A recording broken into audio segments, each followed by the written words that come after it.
Dear students, how are you? Today I am going to deal with terms and concepts in plant pathology. I am basically a plant pathologist from Department of Plant Pathology. My name is Dr. H.C. Lal, and the students of second semester who are offering the course Fundamentals of Plant Pathology. For this topic is made, and the first topic comes, that is terms and concepts in plant pathology. So you have to, dear students, you have to encounter various terms during the course. So it is better to have some idea about the terms and concepts. So you might have heard the word principle. What is principle basically? It is a fundamental truth or law upon which others are based. So the scientific law that explains natural action is known as principles. Now, plant pathology. Plant pathology is basically a branch of agricultural science which deals with cause, etiology, resulting losses, and control of plant diseases. So if diseases are there, there must be some causes, and we should know about the cause. Then what is the science of cause? That is etiology. What losses does the disease inflict on the crop, and how can we manage the disease? So we study the pathology in that aspects. So now the term is disease. So etymologically you can have the idea of disease. When a system is not in ease, it is disease. So any harmful deviation from normal functioning of the physiological process is known as disease. So disease is basically a physiological disorder or a structural abnormality that is deleterious to the plant, any of its parts or products, that reduces the economic value. This particular definition is given by Stackman and Herrer in the year 1957. So if you analyze the disease, the definition of the disease, you will find that basically disease is not a condition, but it is manifestation of a condition, wherein an animate or inanimate cause, including environment, interferes with normal food uptake, synthesis, translocation, and metabolism in such a way that the affected plants loses its accepted appearance and value and productivity. So if disease occurs, the physiology get disturbed, and what the normal food uptake, their translocation, synthesis, and metabolism are disturbed, and as a result of which, what happens? The affected plant loses its accepted appearance and productivity. So this one is basically the definition of disease. So there are so many definitions, but this one is most accepted definition, and you can have the idea about the disease. Now, there are two terms, disease and disorder. Two terms basically carry the same meaning, that is malfunctioning in plants. But disease includes all types of physiological changes in plant, but disorders are often non-infectious plant disease due to abiotic cause are termed as disorders. So if disease is there, then there must be some cause, and the cause may be biotic or abiotic. So if abiotic causes are there, then we consider it under disorder. So dear students, so you might have now the concept about the disease and disorder basically. And now pathogen. What is pathogen? Pathogen is basically any agent that causes damage, but the term is generally restricted to denote the living organism, especially fungi, bacteria, nematode, And a borderline case, you might have encountered virus, so etc. So many. So you can have one idea. You know about parasite. Parasite are basically organisms which derive nutrition and encourage for living from the living plants. So basically most but not all pathogens are parasite. So all parasites are, most parasites actually all pathogens are parasite, but not all parasites are pathogen. So this corollary holds the good. While if you go to know about the saprophyte, when the organism derive their nutrition from dead organic matter, it is known as saprophyte. But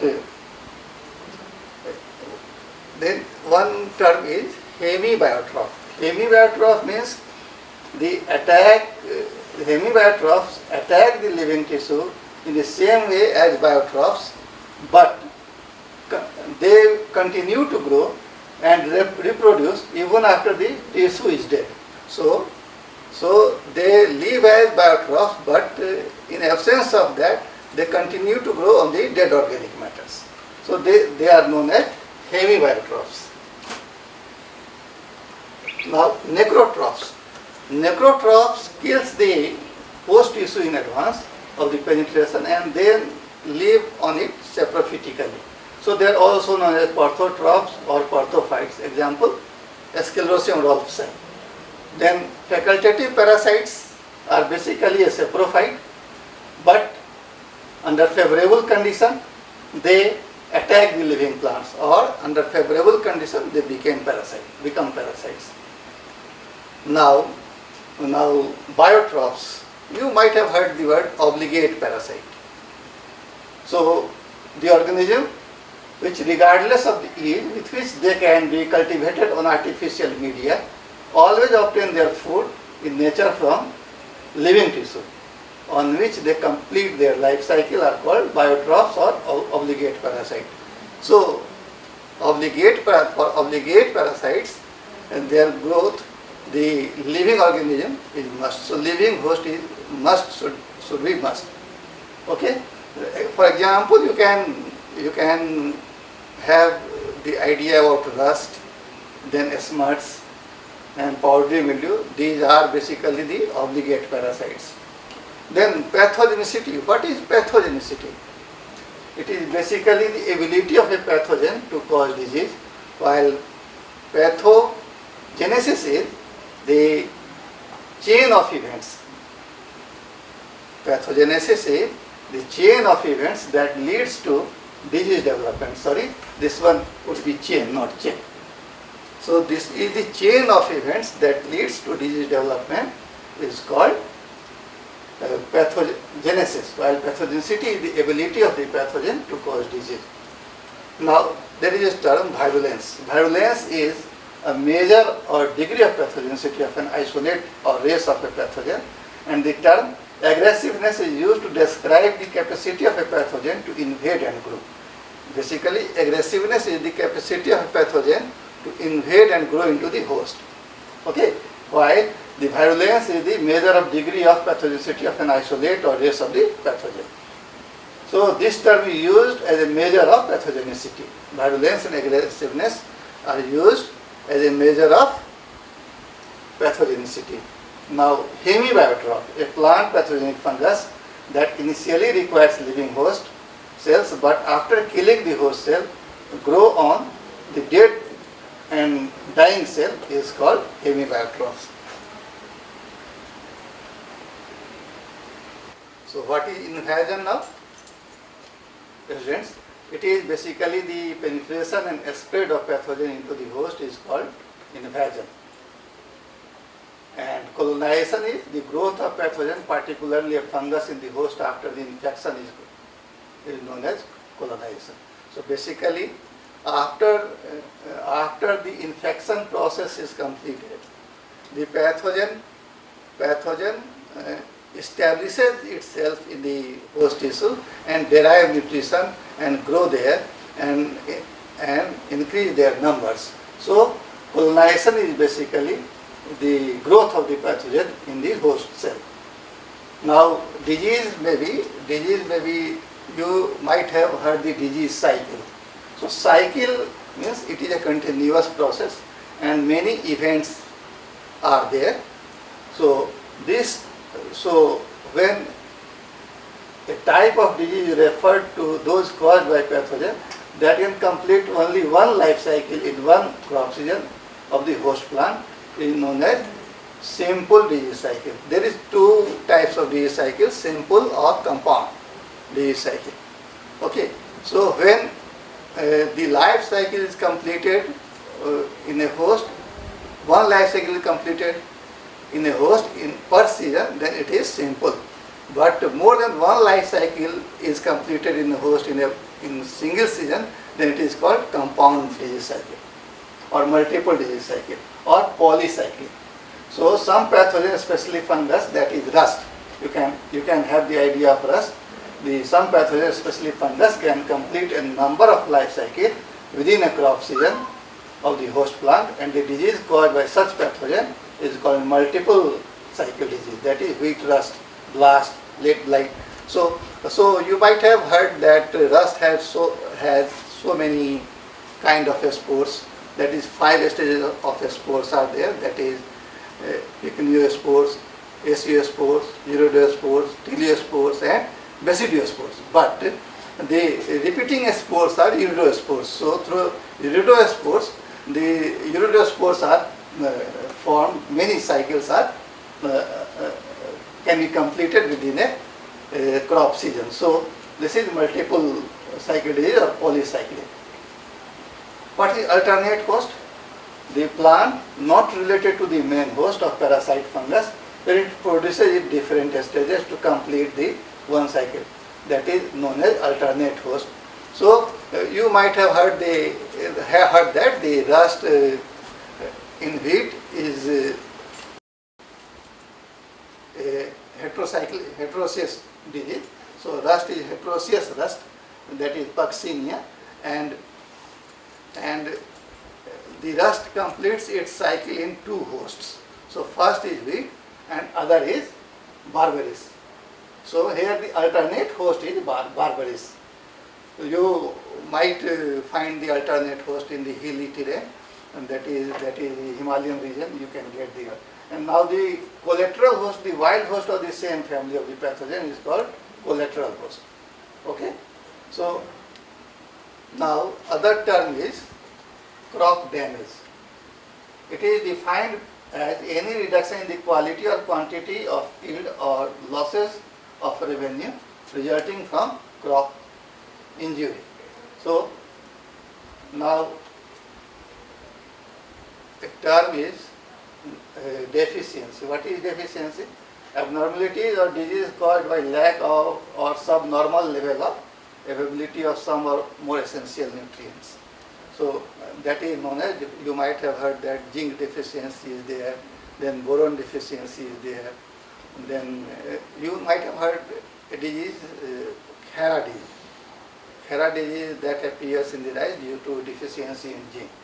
Okay, so many examples of the deficiency diseases are there. You will come across in the later part of the lecture or in the another lecture also. So immune. What is immune basically? Immune denotes that pathogen cannot establish the parasitic relationship with the host. So there are so many terms: immune, resistance, molecular resistance, then susceptible, moderately susceptible, and then highly susceptible. So resistance or susceptibility are the measure of the extent to which plant is damaged by the pathogen.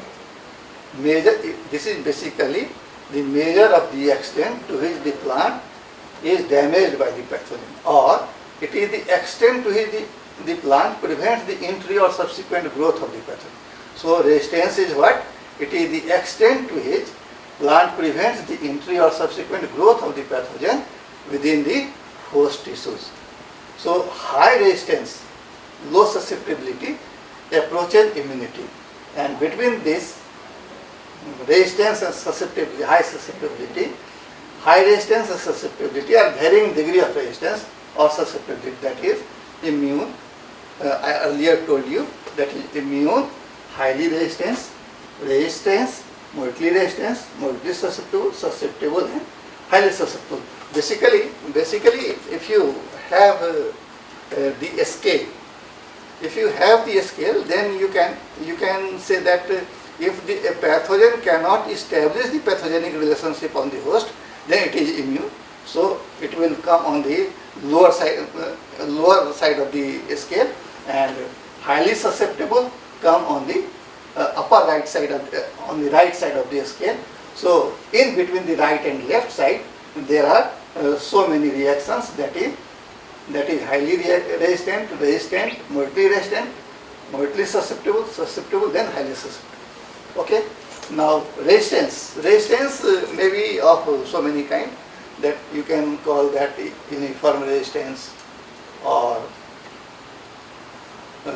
horizontal resistance, then differential resistance or vertical resistance, then polygenic resistance, oligogenic resistance, monogenic resistance. So when we discuss the genetics of resistance, we can encounter such things. So you might have heard about the races of the pathogen. Basically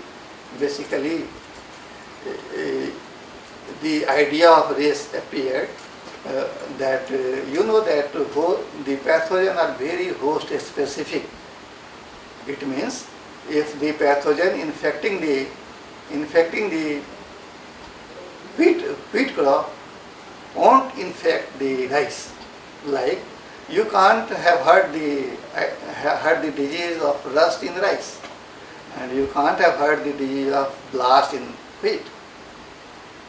Okay, so the pathogen have got the specificity. Okay, so in a particular variety also, you may be knowing that some variety is susceptible and others not. Some variety is resistant but others not. So within a crop there are so many varieties. If you think there are 10 varieties, and all the 10 varieties are showing differential reaction against a particular pathogen, then the idea of resistance comes here. Okay, and if the resistance is evenly spread against all the races of the pathogen, it is known as horizontal resistance. And if the resistance is effective against some races of the pathogen but not against others, then it is known as vertical resistance. So if the resistance is governed by many genes with a small effect, here it is genes not genus, many genes with a small effect, then it is called polygenic. If it is more than 2 genes, then it is several genes, and if it is single genes, then it is monogenic. So resistance may be single gene, more than 1 gene, or several many genes, then it is polygenic. If it is 2 genes, oligogenic. If it is single gene, it is monogenic. Now tolerance. What is tolerance? It is the ability of the plant to offer little resistance to the pathogen. Plants are diseased without serious injury or crop loss. It is confounded with partial resistance and the disease escape. Basically, it is the ability of plant to offer little resistance to the pathogen. So it is basically, if suppose a disease occurs, uh, how can we find that a disease is occurring in the plant? Disease shows the pathogen after invading shows some sort of symptoms. So if symptoms are there, so the host is not offering resistance to show symptoms, but the yield are not affected. Then we can say that the particular variety is having tolerance to a particular disease. So the extreme cases of tolerance is shown by symptomless carrier, in which a pathogen, although has invaded there, but it does not produce any symptom. So in view of COVID-19, you might have heard that a patient is having virus, but it is asymptomatic. It means the symptoms are not seen in the particular human being. So it is symptomless, or so it is basically a burning example of symptomless carrier. Okay. So symptomless carrier are those in which the pathogen are there, but there is no expression of any symptoms. कितना minute का हुआ? So now other term is hypersensitivity. So plant develop minute necrotic spots resulting from rapid death of cells in the vicinity of invading pathogens. Okay, so that the progress of the pathogen is halted, although it does not essentially die immediately. So what happens? Basically, after responding to the pathogenic arrival, what plants do? It forms a minute necrotic lesions or spots, and in the vicinity of the pathogen, and the progress of the pathogen thus halted, and this sort of reaction is known as hypersensitivity. Now penetration, entry of the pathogen into a susceptible plant is known as penetration. Infection is the establishment of host-parasite relationship, so is known as between the two organisms is known as infection. In highly resistant plant or immune plant, penetration may occur but not infection. Okay, so inoculum, what is inoculum? Inoculum is a pathogen or part of the pathogen that is capable of initiating the pathogenesis or pathogenic attack, is known as inoculum. So now inoculation, what is? So inoculation is the process of transfer of inoculum to the infection code. So the inoculum potential is the function of inoculum density and inoculum capacity. So inoculum potential of a pathogen is the function of number of infective propagule, that is inoculum density, and their pathogenic capacity. So in other words, we can say that the energy of growth of parasite available for infection of host at the surface of host organ to be infected is called inoculum potential. That particular definition is given by Garrett. So what is incubation period? The time elapsed between the penetration of host by the pathogen and the first appearance of the symptom on the host is known as incubation period. Now, what is synergism? The added and enhanced effect of two organisms or factors together are called synergism. The effect produced are greater than the effect produced by each factor or pathogen alone. So these are basically the definition. You can go through it. Now, what is infection code? Basically the location where infection of the host part may take place. The location where the infection of the host part may take place is known as infection code. The chain of events involved in disease development, including the stages of development of pathogen and effect of disease on the host, is known as disease cycle. Now, the term is, what is epidemiology? Epidemiology is the study of factors affecting outbreak and spread of the infectious disease, is known as epidemiology. What is predisposition? Predisposition is the action of set of environment prior to penetration and infection which makes the plant vulnerable to infection, is known as predisposition. And what is antibiotic? Antibiotic is chemical metabolite of an organism, that particularly a microorganism, that inhibits or kills the another organism. You might have heard about the various antibiotics which are of bacterial origin, fungal origin, etc. Okay? So you agree-mycin, tetracycline, oreofungin, these are some of the examples of antibiotics. Now, etiology, earlier I told you while discussing the definition of plant pathology, that is, etiology is the science of cause, and it includes the study of all factors involved directly or indirectly in the initiation and development of disease. So,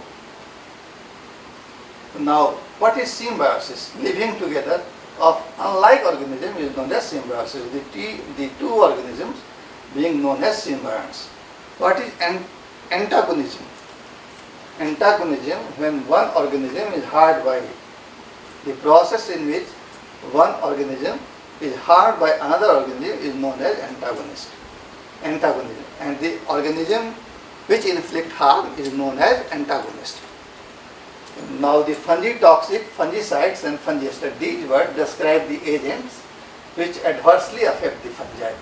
Now, but there should be some difference. The fungicide which kills the fungus, the chemicals which kills the fungus is known as fungicides. Fungicides is the chemicals which prevents the growth as long as fungus and fungicides are in contact.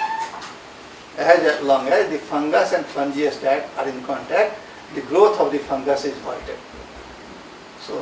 So in that way, it can be bactericides and bactericides in case of bacteria. While a fungistatic and fungicidal are selective terms, and a fungicide may be fungicidal if it is present in sufficiently higher dose. So now anti-sporulants. What is anti-sporulant? Basically a chemical which restricts the sporulation of a fungus or restricts the sporulation, but the vegetative growth continue to exist. Then it is called the anti-sporulant. Or anti-sporulants are the chemicals which inhibits the spore production. Okay. So these are some of the terms and concepts in plant pathology. So we will discuss it in other classes also. You need to go through the references that you can refer the book like Plant Pathology by George and Agrios, Principles of Plant Pathology by S. Rizita, in page number 4. These terms you could find, and an introduction to the principles of plant pathology by R.S. Singh, in this page number 14 to 17 deals with such things. Okay, so with this we will meet again in the next lecture. Thank you.